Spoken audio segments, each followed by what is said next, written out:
Okay, we are live, people with a history panel, and we're here to spill the secrets, as the title says. And I'm your host, A.F. Stewart. I write mostly historical fantasy, not straight historical fiction. And I'm going to turn it over to the rest of you guys and let you guys introduce yourselves, starting with Wayne. Take it away. Hi, I'm Wayne Turmel. I write many things. I have written historical fiction, I've written urban fantasy, and my latest historical fiction set in the Foreign Legion just came out on Thursday. So there you go. Yes, so I'm going to have to remember to pick that one up too, because I do like a good Foreign Legion story. So take it away, Margaret. Introduce yourself. All right. My name is Margaret Pennard. I'm a historical fiction and fantasy. And I will say that I've been in most of the subgenres, but there's always a historical through line because I can't help but want to get away from the present timeline. What can I say? Okay, so Leah, introduce yourself. Hi, I'm Leah Lindemann. I'm the author of the Canadian Reminiscence series, which is a Canadian historical fiction series, but there's a lot of subgenres in there too, such as mystery, adventure, romance, and I actually just recently put out a contemporary murder mystery collection of short stories. Also in Canada. Yeah. So that's me. Okay, introduce yourself, Christy.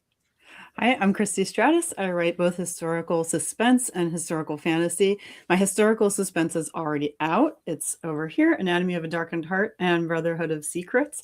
I also have 2 short stories that are in the same genre.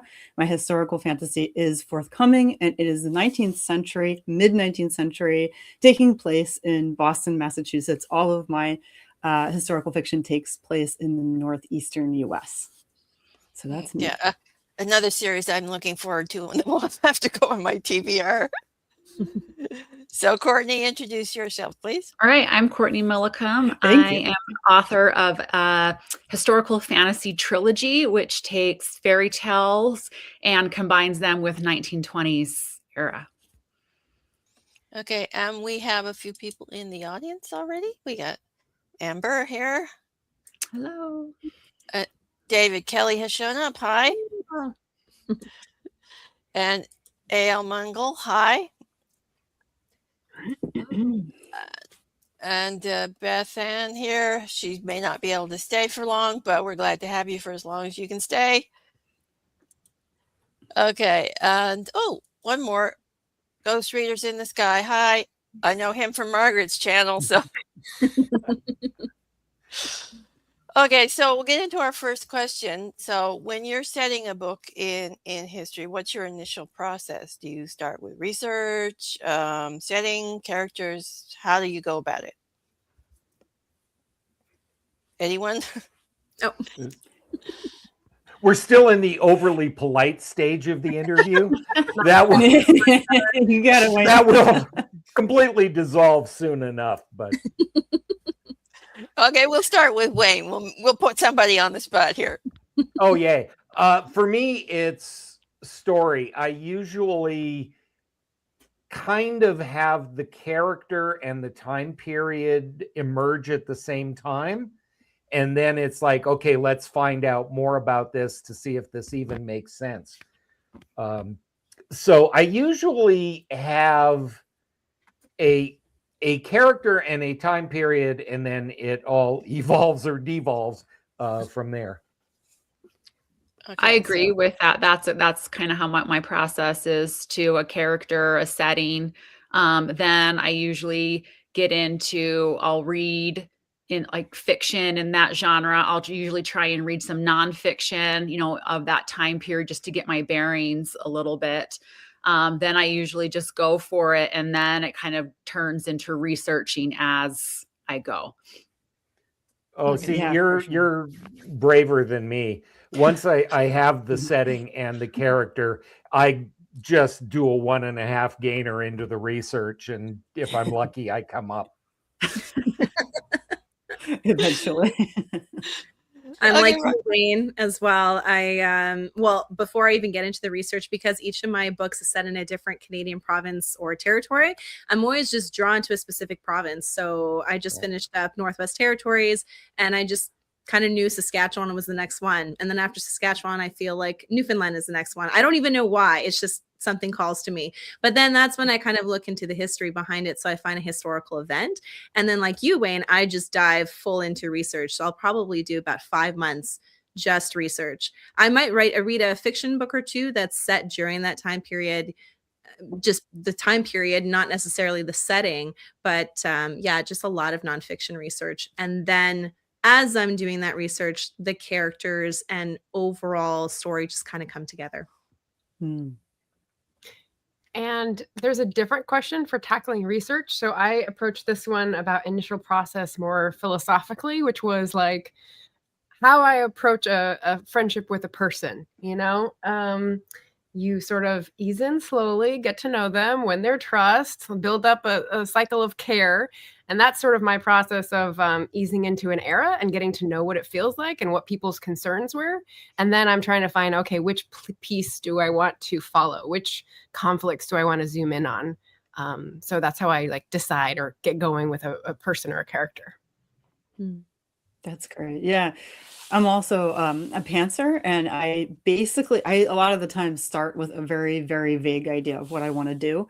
And I just start going into the story and seeing what comes out at first. And then these characters develop, the story develops, and I have at that point an idea of where we are, what we're doing, and what I'm going to need to look up. And of course, along the way, there's always things that you don't expect, all kinds of stuff you don't expect. So, you know, that always also has to be researched along the way. But I would say, you know, since I'm starting with a lot of research. Okay, we lost.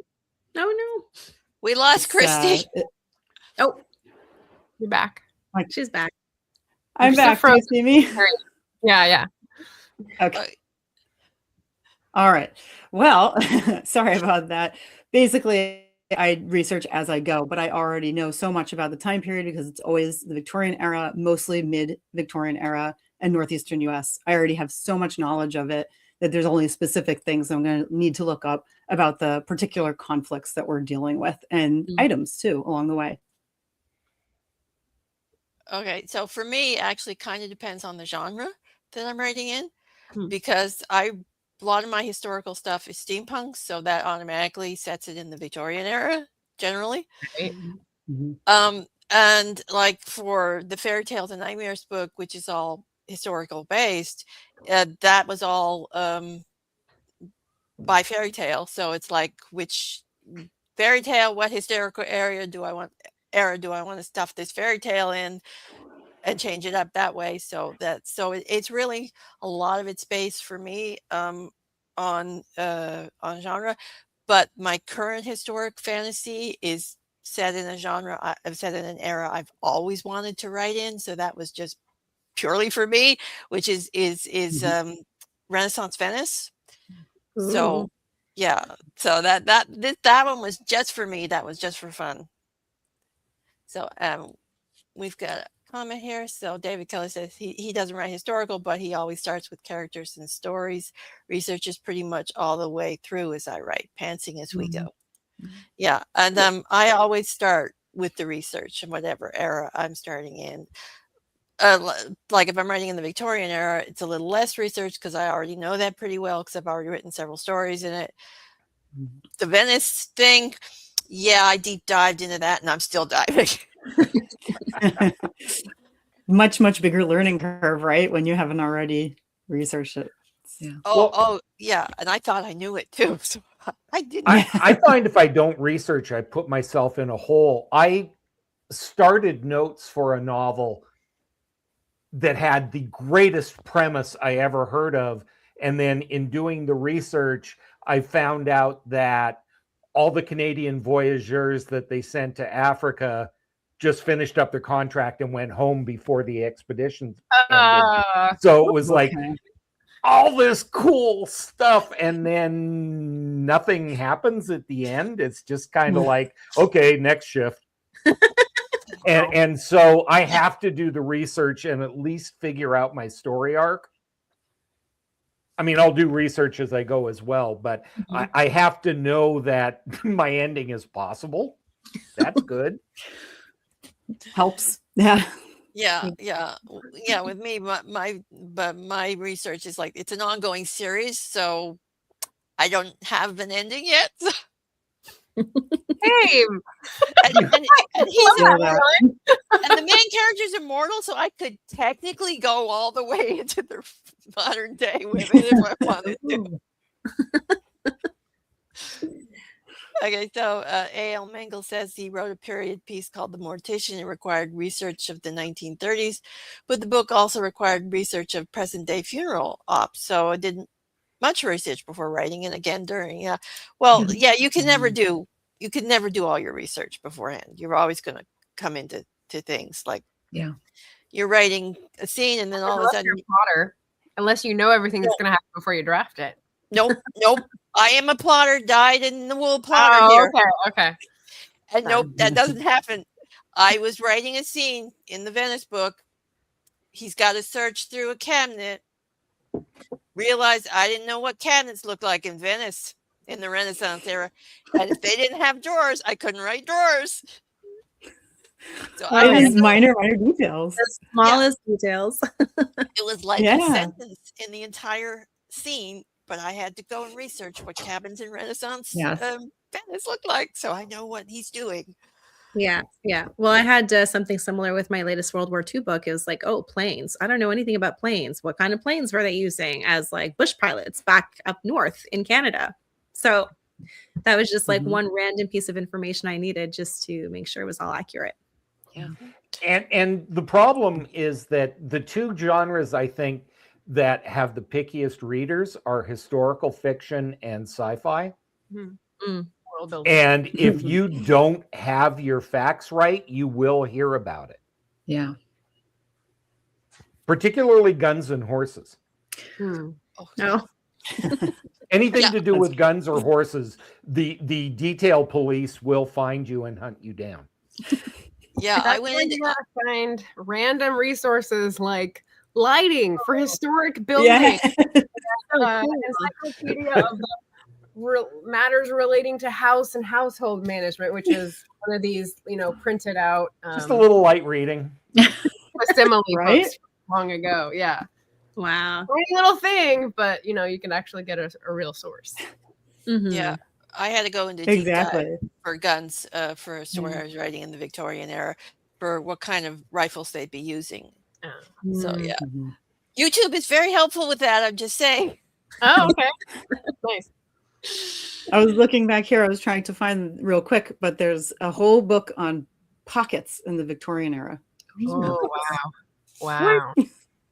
Did you read it all the way through, or did you run for the fact that you needed? It was I happened to have it, and then was like, oh wait, I really need to use this because a lot of people don't realize how that was done. Separate pockets a lot of the time put into dresses. And I'm betting the pockets changed over the Victorian era as the fashions changed over the Victorian era. That's right. That's really cool. Yeah. That's why I don't describe dresses in the Victorian era all that much. Because it's so different by decade, right? Yeah, it's like I just go, okay, what dress were they wearing in this year? It's like, did they have a bustle? Yeah. It's each decade is totally different. Yeah, were the sleeves puffy this year or were they straight? I just read a bit in a historical mystery where she talked about a kerseymere dress, and I was like, kerseymere? Are you serious with me right now? So I had to look it up. It's fine woolen cloth with a fancy twill weave. And I know what those words all mean alone, but together it's one of those. No idea what it looks like. The good news is, as authors, we're kind of generalists, and there are people out there who are serious geeks in a very specific topic. And the trick is to find those people because they will tell you everything you could possibly want and more. Or we each have our own little niche where we're geeks. So, okay. I would have been very annoyed by this show. Yes. I watched a show set in the Victorian era where people had electric bedside lights. What? I mean, there were probably electric lights in 1901, but The very end. Yeah. Mhm. Gas lamp lights, yes, they Yeah. would have very rich households would definitely have had gas lamp lights. It Mhm. wouldn't have been in every household, Right. definitely not, but yeah, No. electric lights, no. A lot of times it took a lot longer for things like that and plumbing to actually take place in Right. homes. Renovations. Yeah. Yeah. Mhm, mhm. Yeah, and the things like exploding stoves, people don't really realize.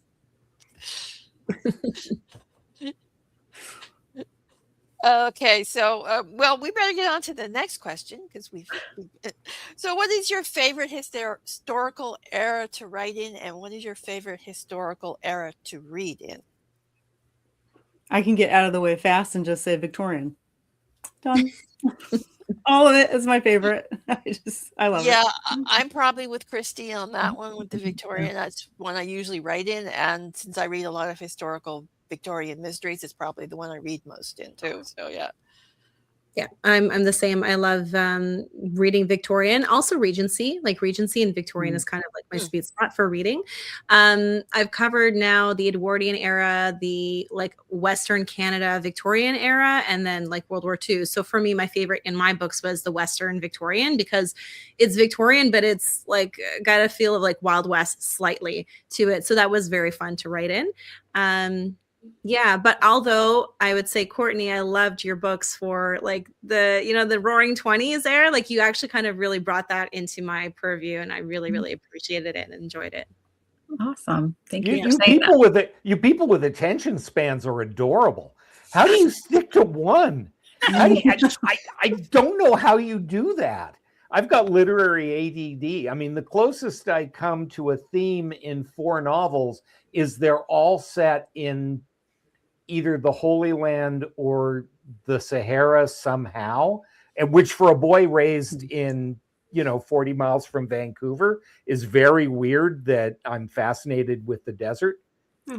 And for me, in terms of time periods, it's basically anything pre-World War I to the beginning of time. The problem is I was raised on adventure stories, so swords are cooler than guns. Yeah. Yeah. So but I'm all over the board. There are things that I won't write about, but there's very little that I won't read about. I'm the same. I love reading all kinds of historical settings and yeah, you can't really scare me away if the premise sounds something that I would be interested in. So but for writing, I'm have my 1920s, trilogy, which I loved doing the research for that for. I'm trying, my next book is going to be more of like a steampunk flavor. So so I'm trying my hand at that. And yeah, I'm excited to explore some different historical time periods in my writing. Oh, so we're pulling Courtney into the Victorian era, are we? Yeah, yes. Maybe I won't leave. Who knows? Well, You can have it. once you start writing steampunk, it does get a kind of addictive, I tell you. Yeah. Yeah, I thought, oh, I'll just try writing a steampunk story and have some fun and dabble in this new genre. I'm still writing steampunk stories. Yeah, they're a lot of fun. Okay, so is there an era you wouldn't write about? Yes. So I can wrap this together since I didn't answer the last one. My favorite historical eras to write about are pretty focused, 1820s, 30s, 40s. And my favorite historical eras to read about branch from 1790s up to the 1940s. So like there's the long century and then there's a few more decades for me. And for what I wouldn't write about, before those. So before 1790, I would have no clue where to start and probably not have as much interest. And after the 1940s, I feel like it's too close. It's too mythologized from our current peers. And so I just feel like it's not moldable enough. I don't know. I don't have a lot of interest in writing about periods that I think are overdone. So Europe in World War II, we don't need another story there. The big one for me that I have zero interest in is the American Civil War, or as we're calling it these days, Civil War 1.0. Yeah. But I just, and the Regency is another one. I just don't, it's been done, and I haven't seen anything really fun and new in those areas other than just rehashes of the same tropes. Not having read your stuff, so I don't know, ladies. I'm just saying, you know, I don't need to know if Lord so and so is going to the ball. I don't care. Well, I wrote a serial killer story set in the Regency period. I'm just saying. Ooh. There are other books. Yeah. There are other topics for me. Okay. One thing that I wouldn't touch would be anything after World War II. And just like you, Wayne, I'm not interested in writing a World War II European book. So because I focus on Canada, that was kind of cool to write because it's such an obscure piece of history. But no, I wouldn't branch into Europe, World War II. Anything after World War II, no, it's not interesting to me. See, and I actually would love to, maybe not soon, but someday maybe write something that was set in the 1950s. I actually have always liked that decade, and I in the last few years have been kind of on the lookout for books set in that era, and I haven't been able really to find a whole bunch. Anyway, so yeah, it's kind of piqued my interest a little bit, but yeah, maybe it's too soon for that, but I think down the road I could see myself writing in that. Check out Viola Davis. Okay. Yeah, she's a really good writer. Okay, thank you. 60s. I don't think. Okay. Let's see. I would not write 1960s forward because I don't really like those time periods much, and I probably wouldn't write anything before like what I like to call like the period of etiquette, because I really love all the requirements of etiquette, and I think it adds a lot to a story. So for me, I wouldn't have any interest in writing that. Everything else is game. Okay, so I probably wouldn't write anything beyond the 1920s, like 30s, 40s, 50s. I have really little interest in those decades, and I probably wouldn't write anything set in the prehistoric era either, because yeah, I don't really care about that era too much. It's like probably ancient Egypt in the 1920s is my interest lies. So. You know, it's funny as we're having this discussion, this says more about Wayne's neuroses than anything else. I don't think it's the time periods that I object to. It's the things we write about. I don't care about rich people. I don't care about them. I don't care about their lives. I don't want to hear about them. And so most of what you read in certain time periods is all lords and ladies and stuff. And that's not the stories that interest me. So I should kind of reframe the time period thing. It's as much cultural levels as time periods. Well, all the really interesting stuff happens in the ordinary people sphere in those time periods anyway. So, and I think the most fireworks happens when you have like traffic between them, because that's where the sparks go off. So that's part of one of my other answers, is that like there's so much more interaction than I think there is the possibility for so many more stories of interactions among the classes, among the races, among the languages, among the ethnic groups, and all these things than we would normally pick up in our World War II Europe set, tale. So there's lots of room, I would still say. Okay, and the sci-fi writer says wouldn't write anything before the Run with it. Run out that horizon, David. Okay, so now we're going back to research. And so how do you tackle research when you start a project? We talked a little bit about this. Do you front load your brain with the facts, or do you research as you go, or do you do a little bit of both? I'll just say that going back to that previous conversation, is always the most minor details that get you down a rabbit hole as you're writing. It could be something so small about the material of a dress. what kind of material did they have, or did they have zippers, or if you open a cabinet, what would be inside that cabinet? You can't even just say, oh, there was, a box of cookies, because then you have to know what kind of cookies, what people would have had during that time period. So it's always the minor details for me that I take hours, because now all of a sudden I'm interested in these cookies and I'm looking up recipes and thinking about trying to make them later. And then I'm like, oh yeah, I was writing that one sentence, and then have to rein myself like back in. Yeah, I recommend Tasting History for all the food stuff. Mm-hmm. Or B. Dylan Hollis if you're doing from the 1900s onwards. Right. He's got some interesting cookie recipes too, and he has cookbooks too as well. So does Tasting History, but both of them have excellent recipes and historical food stuff. Research, I think how you do the research depends on what time period you're researching. Like, the most fun I had was with my first novel, Count of the Sahara, which is set in the 20s. And the university that sponsored the archaeological expedition was only an hour and a half from home.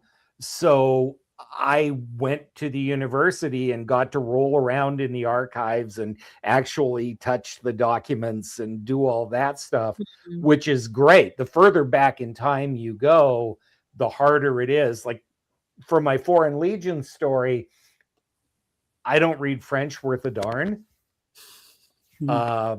And so, primary resources are hard to come by. So I have to rely on old movies, and there are a couple of kind of accepted, this is the definitive book kind of thing. And then magazine articles and newspapers are great. If you can get hold of newspapers.com subscription, you can go back to like the mid 1800s and still get some cool stuff. Yeah. Before that used to be, what was that? I was just going to say, even if you don't have a subscription, you'll often get like the top headline of the preview before you pay. Yeah. So you get an idea. Yeah. It used to be, if you remember, there used to be a place called elefind.com, I think it was called. And they had a lot of that stuff for free. And I guess they got bought out or something. So now you have to pay. But a lot of the time you can find some newspaper articles for free elsewhere, which makes them a bit more accessible, especially so old. So let's have it free now. But anyway, I agree. Yeah, primary resources are definitely the best. And newspapers and magazines and all of that. I have a collection of all of that kind of stuff. And I would say that a lot of it is front-loaded for me. And that's the benefit of staying in one time period. I know so much about it starting out that there's a lot less work to do, except for what Courtney said, all those tiny details, all those little itty bitty details. And you totally threw me back, Courtney, when you were talking about the kitchen. Oh my God, the research into Victorian kitchens and how different they are depending on where you live and how much money you have and, what exactly they had in there and how much more movable everything was rather than stuck in place in this era and things like that. Exactly what you said. What would they have in the closet or pantry? I did the exact same thing. It really takes time to make sure you're dead on there. Yeah, I agree with you, Christy, too. I do a lot of front loading research and then details as I go through. Yeah, I do a lot of front loading myself, especially when it comes to setting, because I need to know in my head before I start writing what the setting is going to look like and stuff. And I love maps, and you can find a lot of old maps and stuff online, which is great. I did find this one really cool site where they actually have crime maps where you can see where all the people were killed. And how they died, how they were killed. Oh, wow. And, That's and what amazing. gender is that? It was, I got it bookmarked somewhere in my vast array of bookmarks that always take me 15 minutes to find anything in.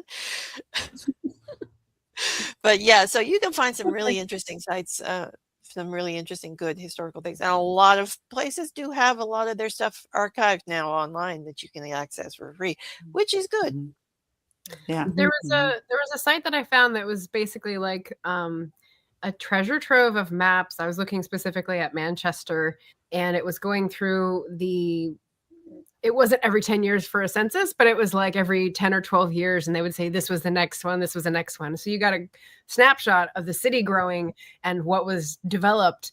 And so I've got that mapped over the modern one because they have all these layers to the map. So you could see where things are. And it's like a godsend. It's so fun. It's so fun to look at those things. Yeah.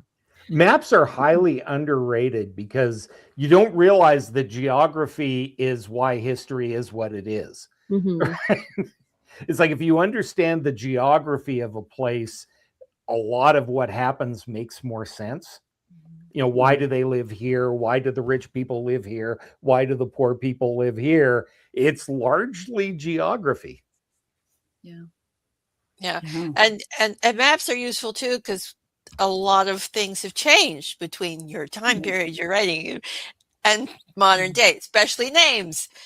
I was writing a Hayward and Anderson story, and I had to constantly check between the modern map and the historical map to know exactly where they were going, chasing a headless zombie, and what street names they would be passing, and where the places in history would be located today, or would have been, depending if they're actually still there or not. You know, because so yes, maps are very helpful. Anyway, so. That was a lot of fun to write and research at the same time. Yeah. I feel like maps are helpful too. I know when I was writing my trilogy, to see a map, a historical map of the city, and to figure out, okay, would my character have walked to this place? Would they have, taken a carriage? How long? Is it feasible for this character to get from this place to this place in this amount of time? And so I love, like, the nerd in me just like loved figuring out like all of those like little logistical things. Where would they have gone, around the corner to eat breakfast that morning? Like what was there during that time period? So yeah, tons of information to be gleaned from maps. Okay, so David asked me, how did the headless zombie read the street signs? Good question. He's thinking. Yeah, the headless zombie actually had a magical homing beacon. Oh my gosh. That he was being drawn through the streets. So he was not actually in charge, more or less. Although we are still wondering why he stole the rum. It's important. Yeah, that question has never been answered. So I love out of context sentences that nobody outside of this conversation would ever understand. There are things writers say to each other that I just love. If you've read the story, then you understand the context of that. Yes. But okay. So, were any of your historic preconceptions altered during book research? Oh heavens, yes. A lot of them, but in this book in particular, the Foreign Legion is one of these things that their legend is much greater than the actual reality. Yeah. Even if you get past the mindless racist colonialism, you still realize that, like, the reason there's a Cinco de Mayo is because the Legion got their butts kicked in Mexico. And the reason the Americans got dragged into the Vietnam War was because the Legion got their butt kicked at the Dien Bien Phu. And you just start going down and realizing that, man, the movies were way better than the actual battles. Right. How much of their reputation is due to Jean-Claude Van Damme, like single-handed? I just put it up. He's the person I associate with. I don't know any of the history of it. Yeah, one thing I guess that I learned I don't know if I had a preconception. It was just like when you think of the Wild West, because my Victorian era one was set in BC. So I guess when you think of that time period, West, you think everything was the same as the Wild West in the United States, but it actually wasn't. There was actually quite a bit more law and order. You had the Mounties, that were, so it was just a completely different system in Canada than it was in the West in the United States. So it was just something I wasn't aware of. So going into that research and figuring out, okay, what was similar, but what was also very different, that was a lot of fun. Well, and BC was so much different than even Alberta because it was seriously British. Yes. Whereas a lot of the rest of it was British light. Yes. And I would say that the the eras as well as the classes are pretty porous. So if we think of today, like what generation are you? What do you call yourself? Are you Gen Z? Are you a millennial, etc.? A lot of times people will have like, 5 or 10 years shading over because they're like, well, I lived in a rural area, or my parents didn't have a TV, or, my brother was a music producer, so we got all the hottest new singles. And you're kind of like, well, there's some leeway. There's some porousness between the generations. And I feel like that's pretty relevant to eras. If you're talking about, oh no, Christy. Yeah, I think your internet finally died. If you're talking about the Wild West, things will be last getting there. And so you might be 20 years behind the times in terms of technology or culture or social mores or things like that. And so I like taking that into account as a geriatric millennial myself. Okay, we got her back. Okay, so what about you, Christy and Courtney? Did you have any preconceptions? I had a similar experience kind of to Leah as far as so I wrote my book set in the 1920s but 1920s London. So I, as an American, I'm thinking about, prohibition and, flappers and all of that kind of stuff. Well, obviously in London, they didn't have prohibition. They did have other things in effect when it came to alcohol, but very different from the United States. And they were still, that was like a big era of transition in London between like the prim and proper etiquette versus kind of a freer, more like the younger generation wanting more freedom in that way. And so it was just, me learning a totally different type of history than what I was, even learned myself in school. And just really having to learn all of the nuances and just how things were done in London compared to the United States. Okay. Margaret says they did have bright young things. Yes, they did. That phrase. I love those like little language pieces that you can drop in and make it feel authentic.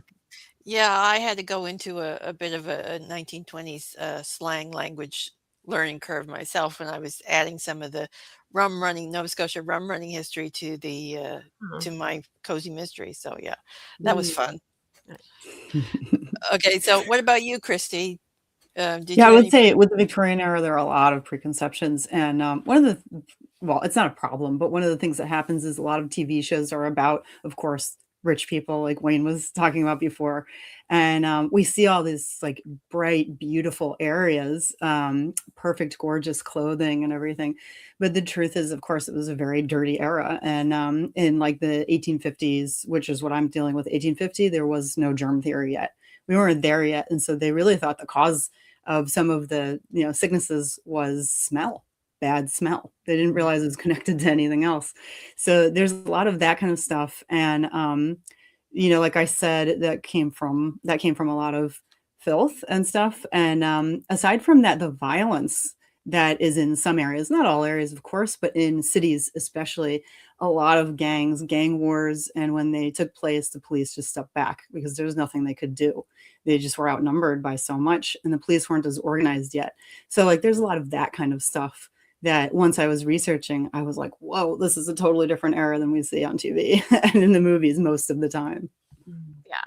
Learning how recent police were and how mistrusted they were at the beginning because of the revolution in France was like a whole thing that I don't think we really have a grasp of nowadays. So that was really interesting to study. Took a lot of time for them to get going, actually, and get organized, really organized. Yeah, when I was researching Venice, one of the preconceptions I had going in was that Venice was like the other Italian city-states, where they were kind of ruled by a duke or or whatever sort of nobility. And that was not the case in Venice at all. It was very much a republic and modeled after the Roman Republic. And that was a totally different governmental system that I had to do a deep dive research onto and totally alter my plot points. That's really cool. Wow. Yeah. So and surprisingly how much power they had in the era that I'm setting it into. Like they had a lot of territory and a lot of political power and pretty much had a lock on a lot of the trade too. So yeah, it was interesting. They got their power. Yeah. Gatekeeping. Yeah. I mean, well, they pretty much had a lock of trade on the sugar until the colonial world. Yeah. Yeah. Yeah. That broke the Venice sugar monopoly, but not in a good way. Yeah. Right. Okay. So, and David said he thinks one of the things a lot of writer shows get massively wrong is the whole monolithic idea that all cowboys were like Clint Eastwood, all Klingons are like Worf, etc., etc. Demonstrably false from the Worf kid, right? Yeah, and the truth is no cultures are monolithic. Yeah, That's true. yes. Klingons have a variety of personalities and apparently variety of appearances too, depending on what show you're watching. Okay. But they don't talk about that. So if you watch Star Trek, you know that in joke. So I'm just saying. Okay, so what advice would you give writers about including or not including real historic figures in books? I would say for me, just be careful because just like writing historical fiction, people know a lot and have a lot of opinions about just the time period. And I think they have even more opinions about historical figures. I make a brief mention about Einstein in my 1920s book 1, and I had so many comments from early readers about, well, actually Einstein was doing this. I mean, I'm not an expert on Einstein. I just thought it would be like a fun little reference, and it turned into like this whole big thing about how old he actually was and where he had been recently and would he actually have been there. And I ended up leaving it, but I had to do some serious like rewording based off of all these other opinions that I had been getting about it. Yes, and Ghost Readers in the Sky actually mentioned this in a comment. However, the story is actually based on an actual historic figure. I get more picky and more vocal. Yeah, that was definitely my experience. And here's the other thing. Just like eras, there's very famous and well-worn historical figures, and then there's a whole bunch of other people that are real that people don't know about. So I'm not encouraging you to take liberties with those minor historical figures, but I've dabbled. So the most I've done in the last couple books is dabbled with minor historical figures because I think they are part of really interesting movements, and I want to encourage people to learn more about them. So I plop that in there and then put it in the author's note and hope people are interested to learn more about what they were part of. So yeah, if it gets you excited, I think why not? So yeah, I'm actually going the opposite way because most of my stuff, because I write about kind of common people, whatever, when they actually do butt up against famous figures, it's kind of in passing or it's tangential. But the novel that I'm working on now is about somebody who works for Vlad the Impaler. So there's like zero chance to avoid this. So I'm struggling with this, trying to figure out how do you balance what we know. It's like, well, there's what we know, there's what we think we know, there's what we don't know, and you try to strike the balance of that, which is, I mean, it's part of the fun, but it's also tricky as heck. Yeah, Vlad the Impaler is a very interesting case too, because depending on whose culture you're coming in at Vlad with, he's either a hero or a villain. So yeah, true. Yeah, I know, and honestly, Vlad, if you have to research Vlad, you're going to have a deep dive, a really long. Oh, that has been while I've been crippled up from knee surgery and whatever, that this has been my Vlad the Impaler era. Trust me. Yeah, because Vlad's one of my little pet interests. So I've kind of researched him off and on. I've never actually written a Vlad Impaler story, but yeah, I do know a little bit about him. So he's a fun character. Anyway, so okay, so we went off on a Vlad tangent there, and I forgot what the question was. Well, about certain Historical figures. So, I guess I'm kind of like Margaret. I'll use them in passing minor historical figures. So like in my first book, it's a captain of a ship that was, the ship was in port when the explosion happened. And then, wasn't always there. So it was a minor and a figure that I just had him in a scene, small interaction. I thought, this is okay. It's nothing like either end bombastic or not interesting at all. It was just like like what a regular interaction would have been like during those days. And the same for my third book. But for my second book, which is the Western Victorian, I actually did put a full scene of the hangman's judge. He was Judge Begbie in that time. And it's because I read in several primary sources this funny story about him. He's staying at a hotel and he's on the second floor. And he goes on his balcony in the middle of the night and he hears these two guys underneath him whispering to kill him. And so he just takes his chamber pot and dumps it on them. I just thought it was so funny. And so I just kind of put that scene in as my character is outside herself maneuvering in the dark. She sees this happening. And I just thought I couldn't help myself. Like it had to go in. And it's, it's a well-known story of his. So that's going in. Nice. I love that. Yeah. That's great. Yeah, I agree that you have to do your research for sure and know exactly what you're saying, because of course there are always people out there who know more than you do or who have researched it more than you do, let's just say, because you can know a lot of stuff, but still there are some people who may have access to a source you didn't or something like that.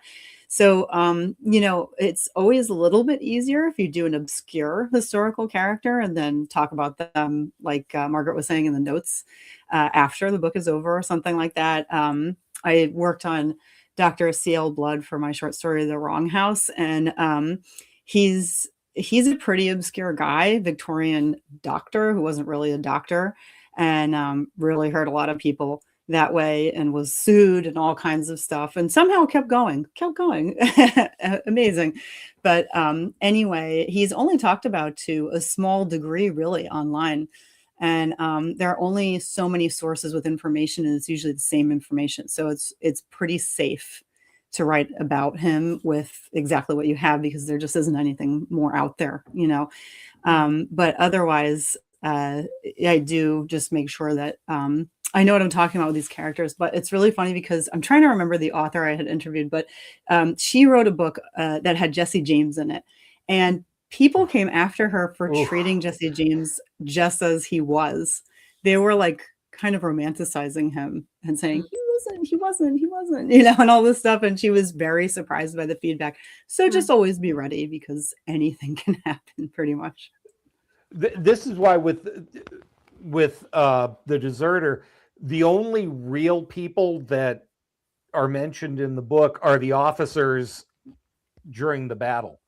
And we know that General so-and-so and the last person shot was poor Lieutenant Cost, who doesn't come across very well in the book. But, anybody who cares about that battle probably is speaking French and not worrying about me. So I doubt Lieutenant Cost's family is coming after me. It's worse in like the 40s and forward, because you have to be careful of like the estates of anybody you're writing about and stuff like that. Even the 20s, my first novel set in the 20s, my main character's granddaughter found me. Oh, cool. Which is the coolest thing ever, by the way. Yeah. And I was a little worried because Byron is not the most sympathetic character in the book.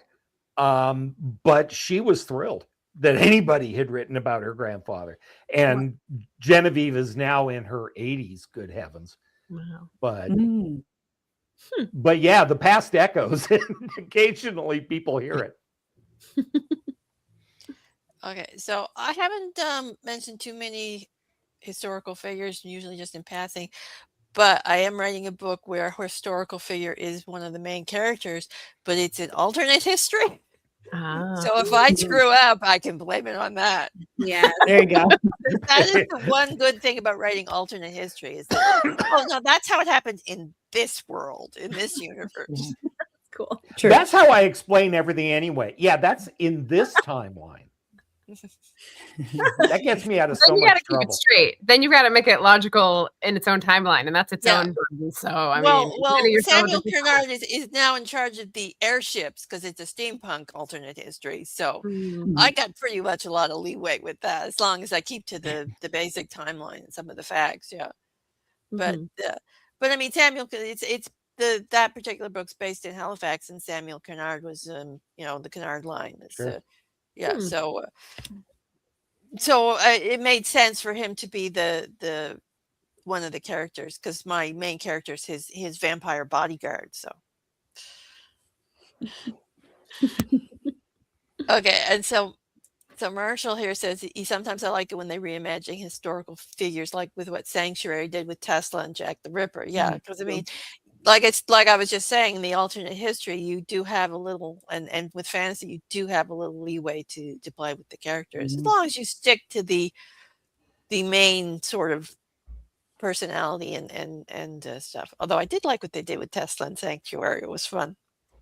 I haven't seen that. Yeah, well, let's just say, speaking of vampires, Zoe. Okay. So, what's your approach to writing marginalized characters? How do you create accuracy while navigating sensitive issues for a modern reader? And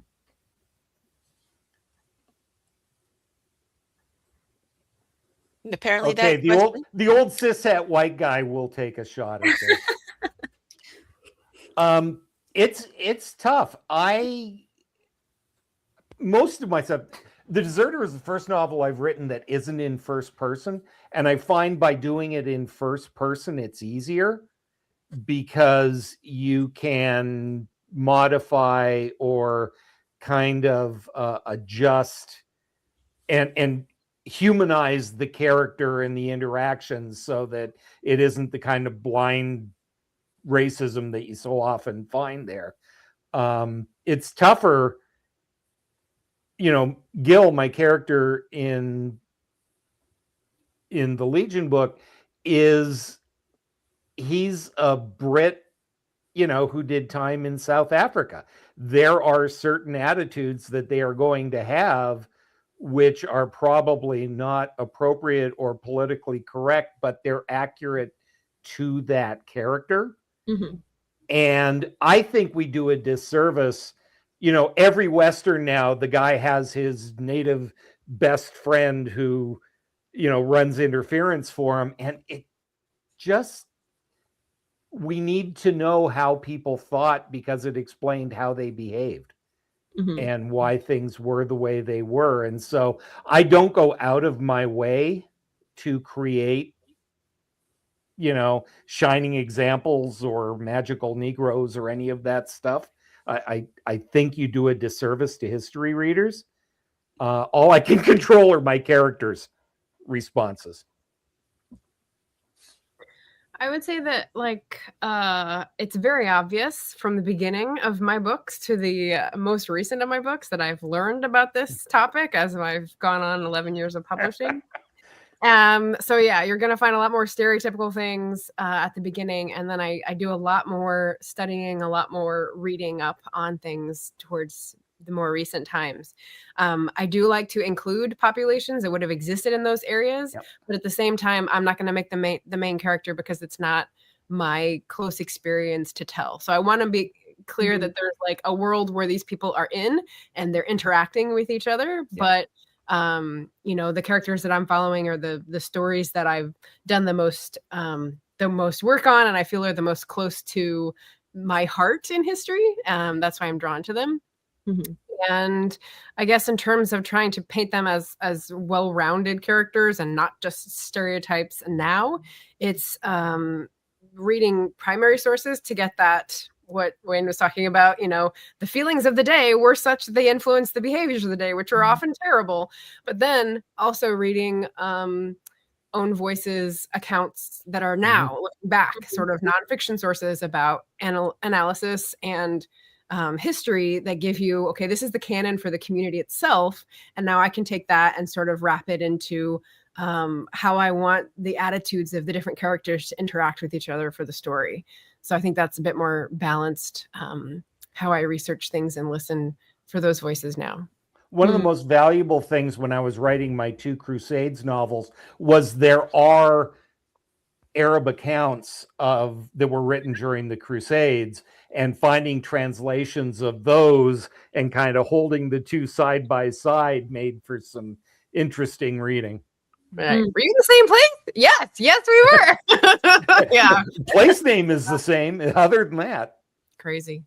Yeah. I find it's important to showcase the reality of, those marginalized people in those times, but also if I include them and they're integral to the character and my story, to also kind of showcase that just because they were marginalized doesn't mean that they didn't have families and they didn't have homes, and kind of like bringing them into that story part as well. So I think you need to balance truth with, these were people who lived, they loved, they mattered, and all their struggles too. So I kind of like to balance those out. Like in my second book, The Victorian Era, she finds this Southern Black cook from the States, right? But he's up there and he's kind of got his business, and it kind of showcased like what he would be in, like, the tent he's cooking outside, but she's looking for family herself. So she takes him in, and she gets him to work for her, and he becomes the cook at her Mile House. And so you see there's that kind of like found family where they just integrate their lives together.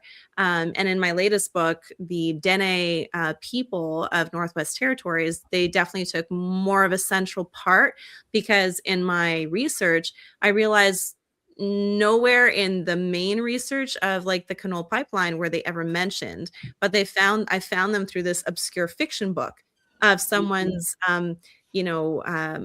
time up there as a typist. And I was like, oh, I need to look into these people. And sure enough, if you really go into it, they did a lot for that whole area and time period. So I was like, no, I'm going to make them integral to the story. I am going to showcase, like kind of the things that they did, but they're also family in the story too. And just blending that up together.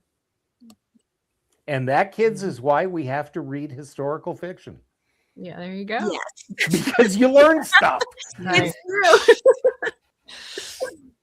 Yeah, I had this issue in two of my books. The Venice book, when I started researching it, I found that some of the gondoliers of Venice were actually people of color. So I integrated that into the novel, and one of the secondary characters is sort of on the side of the antagonist because of some of the treatment he's had from the citizens of the white citizens of Venice. So that was sort of, I played with that sort of, and I do a deep dive into his motivations and his attitudes and his reasoning. So he comes across as kind of a sympathetic character. At least I hope he does. And another one was in this book, The Fairy Tales and Nightmares, when I was doing the Ali Baba and the 40 Thieves retelling.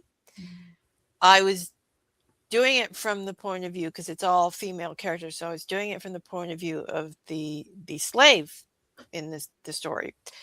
And I was having trouble kind of wrapping my brain around setting it in the Arab world and going into slavery in that particular timeline. And I just didn't think I had the chops to do it properly and have it not come off badly.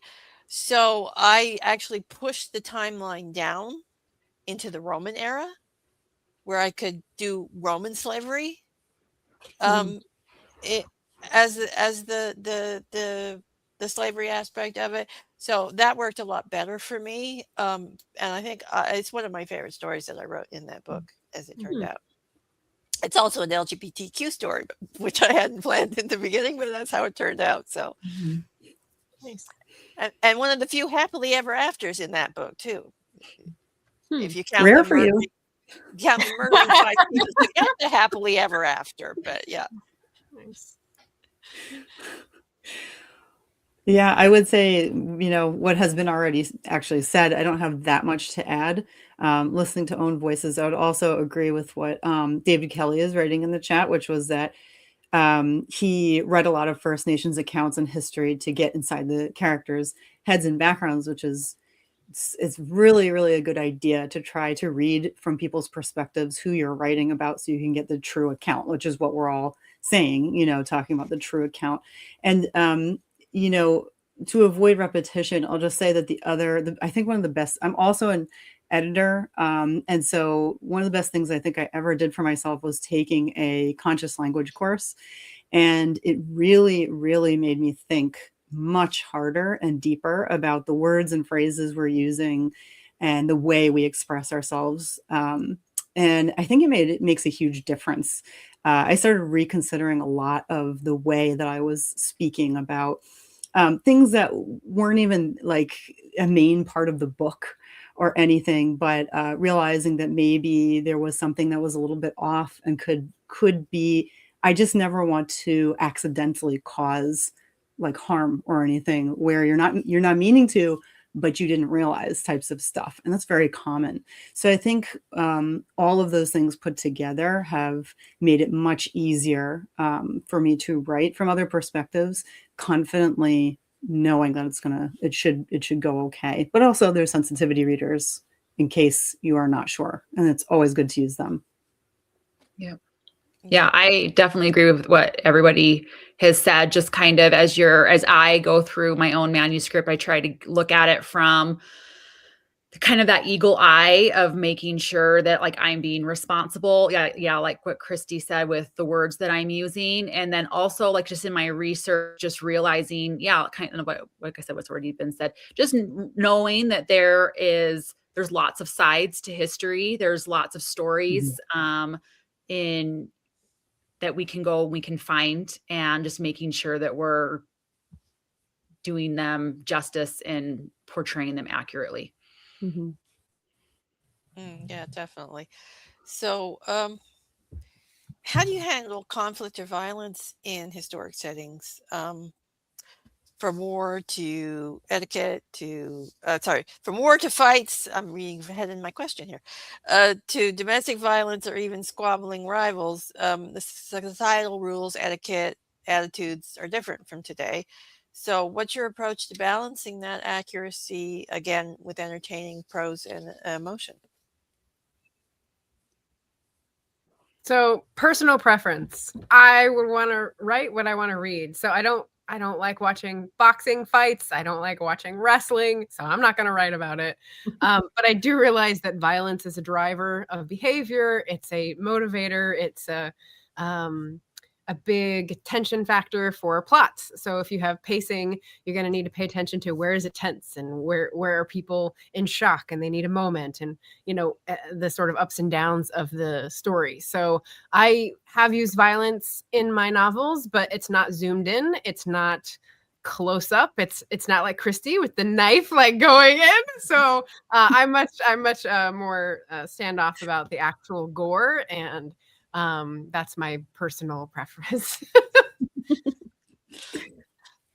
Yeah, I'm more of the up in your face violence, as you know.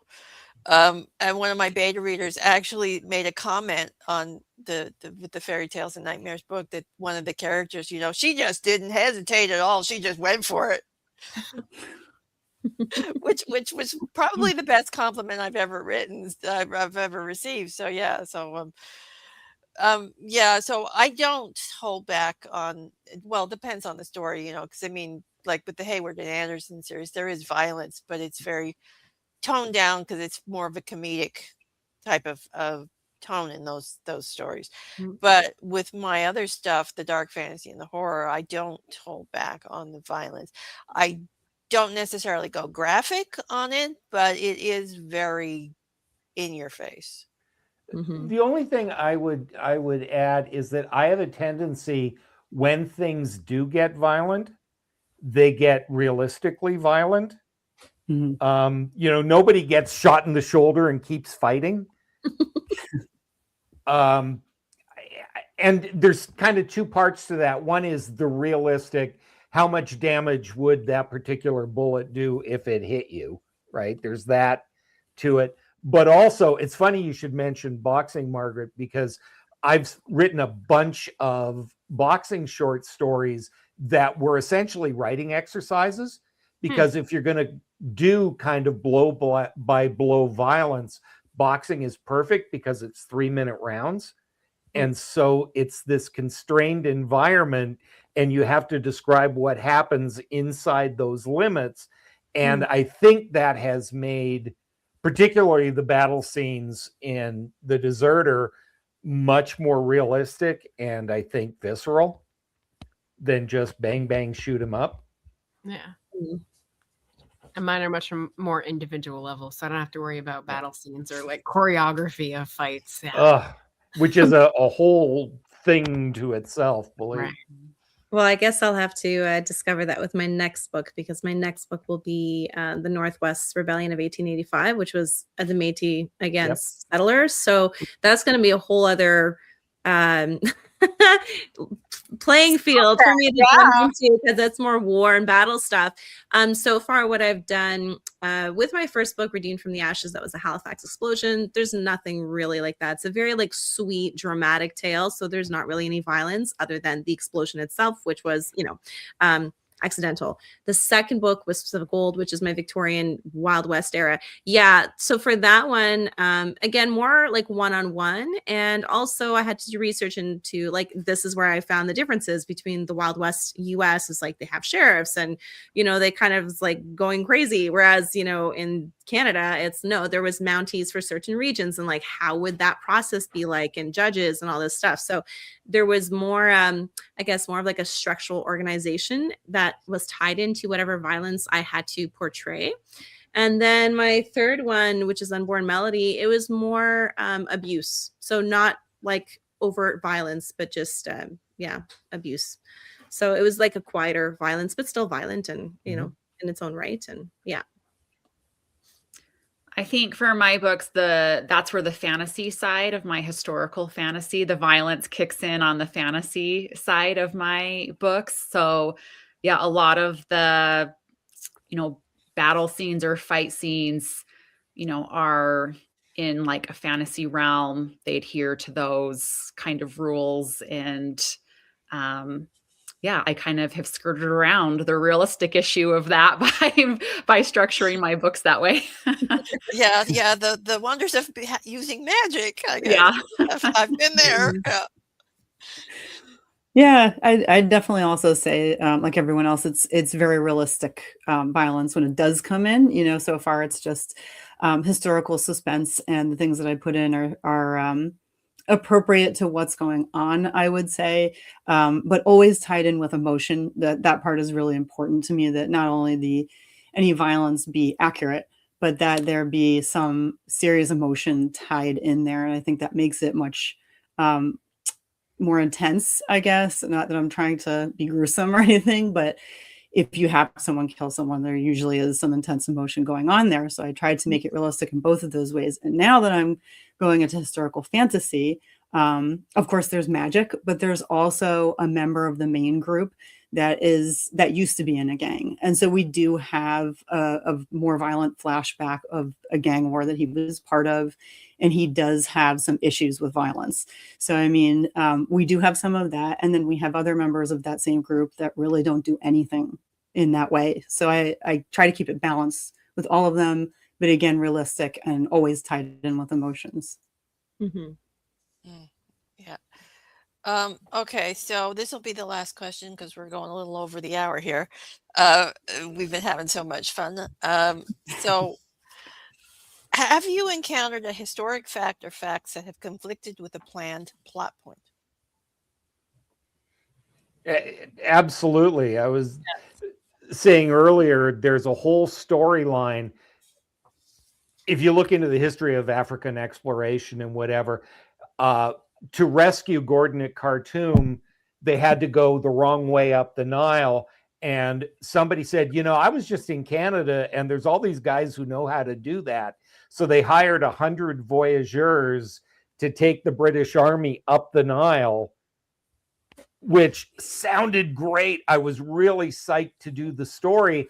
And then I realized that when they got 40 miles from Khartoum had already fallen and everybody was dead, and all the Canadians' contracts were up. And so they just went home.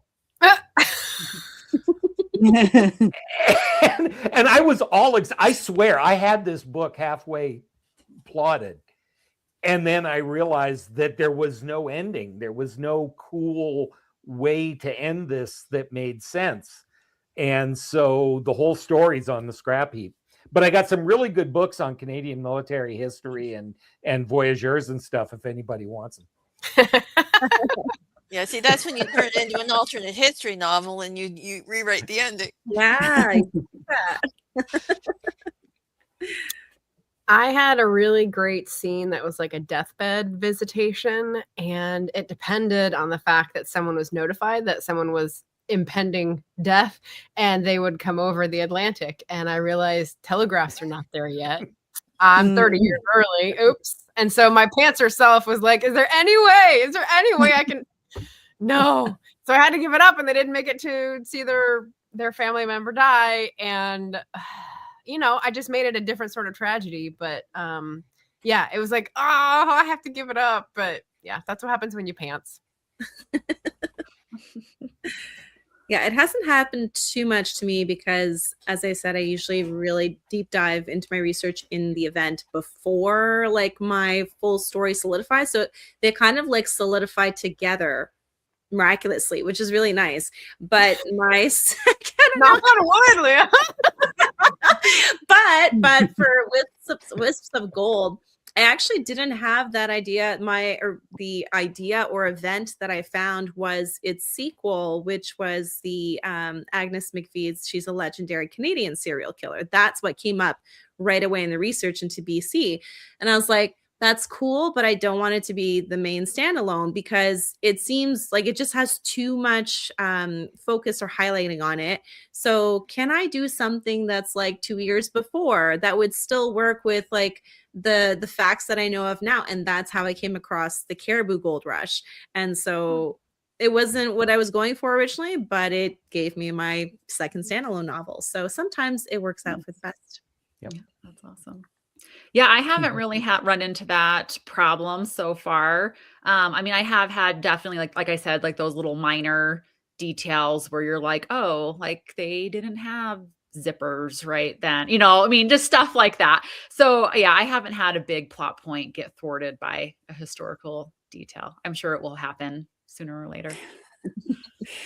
Yeah, I've been lucky too.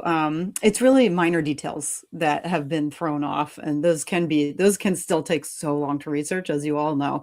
But this is a really minor thing. But on the more recent side, I started doing some more research into the colors that would be chosen for the walls in the Victorian era, because I was looking at one specific room and I was thinking, oh, this is a bedroom. What would I do? Now, in the past, I've only really bothered showing the walls when it was a very wealthy person's house, because that's very specific. They have things that nobody else has. But in this case, this is, it's a city home. So I thought maybe it would just be white. And I started researching this and found out that really Victorians were like, those who were guiding like opinion, architects and interior designer type of people, totally against white. No white, don't do white. If you're going to do white, it has to be a tiny accent. And that really, I knew that they used color, of course, and that wallpapers were important and things like that. But there is such specific advice as to what a wall should look like and what colors, and contrasting in what rooms, contrasting in big rooms only, but not libraries, and harmony in small rooms, specifically bedrooms, especially things like that. It really threw me, and I had to go back and start kind of putting in a little bit of those details. It doesn't have to be everywhere, obviously, but when a character is first introduced to a room, it's more likely if, that's something brand new to them. and I had to make sure the walls were not white. That was a little bit different. There's no beige back then. Or beige. Well, I hope you didn't go with green, because that's another set of problems altogether with the Victorian era. I was going for poisoning, maybe, but yeah. Okay, so when I started researching Venice, I chose the 1482 around there because that was kind of like a lull in political problems, and I didn't want to go into the political stuff because it was going to be focused on the main character story. But when I went into researching the city in 1482, I found that most of the historic Venice landmarks didn't exist in 1482. So things like the Bridge of Sighs, can't use that, wasn't there.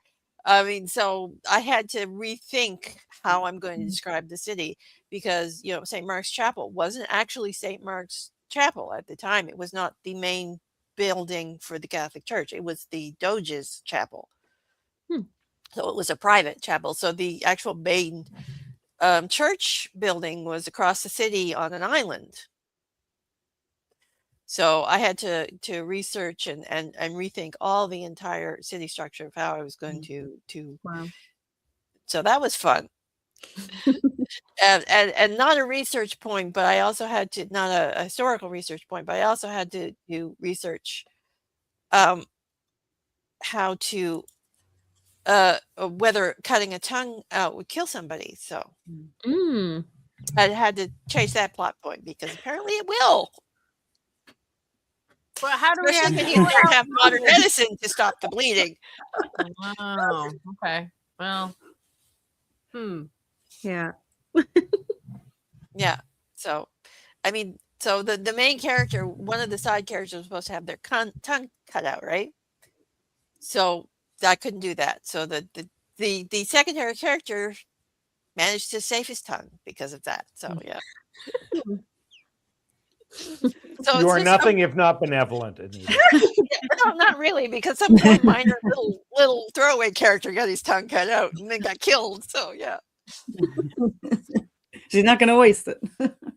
Yeah, didn't waste it, but I just kind of threw it on a character. You never waste a good tonguectomy. Margaret's like, stop. No. Nope. Again, out of context sentences that you will never hear anywhere else. Okay, so we will wrap up the panel here. I'd like to thank everybody for coming and talking today. It was a fun panel, as always. History is always fun stuff. So I'm going to let you guys all tell everyone where they can find you and your books. So we'll start with Leah this time. Sure. Yeah. So you can find me at my website, leahlindeman.com, or Instagram, Leah_Lindeman. I'm on Facebook as well. I do have a YouTube channel called Pen to Paper. I was relaunching, and then I went through a lot of personal stuff over Christmas. And so I'm excited to kind of get back into that again. But yeah, so one of my latest one is Unborn Melody. The sequel to this is His Girl, and that's going to be coming out the beginning of March. So new stuff. Okay, Courtney. All right. This is my book, The Never Heir. It's a 1920s Peter Pan retelling. You can find me and my books at my website, CourtneyMillicum.com. I'm also on Instagram at CourtMillicum. Okay, Christy. Okay, you can find me at my website, ChristyEstratus.com. You can also find me on Patreon, patreon.com/ChristyEstratus. And I did just recently start back up doing some longer, more in-depth posts. I just did one about the advice that, thank you, Margaret, the advice that a studio photographer would give you in the Victorian era. So if that interests you, it is from an actual pamphlet. That is really hard to find. So it was really fascinating stuff. That's mostly where you can find me. You can also find me at proofpositivepro.com if you are looking for an editor. And this is my book, Anatomy of a Darkened Heart. It's been out for a long time. And we also have Brotherhood of Secrets, and I've got a couple of short stories. The next things will be historical fantasy. Thank you so much for having me. Yeah, and I could definitely recommend Christy as an editor. She's done a couple of my books. So thank you. Okay, and Margaret? I'll do the same little backwards grab here. My latest book is Orla Rafferty Seeks Her Fortune, and hopefully this is going to be part of a trilogy set in the 1830s and 40s in the UK and maybe across the world. You can find me at Margaret Pennard on YouTube, where I am live twice a week talking about books, either mine or the many other wonderful books in the world. So join me there. Okay, Wayne. And that's me. Yeah, you can find me at waynetermel.com. My new book, The Deserter, A Tale of the Foreign Legion, is out as of 2 days ago. And so I would love you to check that out. My website, waynetermel.com, also does interviews with authors about their work. So it's a chance to meet. That's an open invitation to anybody on this panel, clearly. Looking forward to hearing from you. And I'm mostly on Facebook and Blue Sky. Okay, and so I am Anita Stewart. I write under AF Stewart. You can find me at afstewart.ca. All the books and things are there. These are a couple of my latest historical fantasies. This is a collection of fairy tales told in horror and history. And this one is Tales of the Norse God, Loki Saves the World. Basically, Loki as a Victorian era shopkeeper who suddenly has to go and save the world from Ragnarok. It's 5 stories, all interwoven into one narrative. So, yeah. Oh, and this one has an evil chicken. Ooh. Is there any other kind? I'm beginning to think not. No. Fair, fair. If you know anything about chickens, they are particularly because annoying. the evil chicken wants a sequel to that book. So yes. So there will be a sequel to Tales of the Norse God because the evil chicken wants one. And I have ceased to argue with the evil chicken. So yeah, I mean, if you've been following that particular book, you understand what I'm talking about. If you haven't, you're probably very confused. Anyway, okay, so that's it for this panel. Thank you all for coming again, and thank you all the lovely people for watching and commenting. We appreciate you all, and bye for now, everybody. Thank you. Bye. Thank you. Bye. Bye.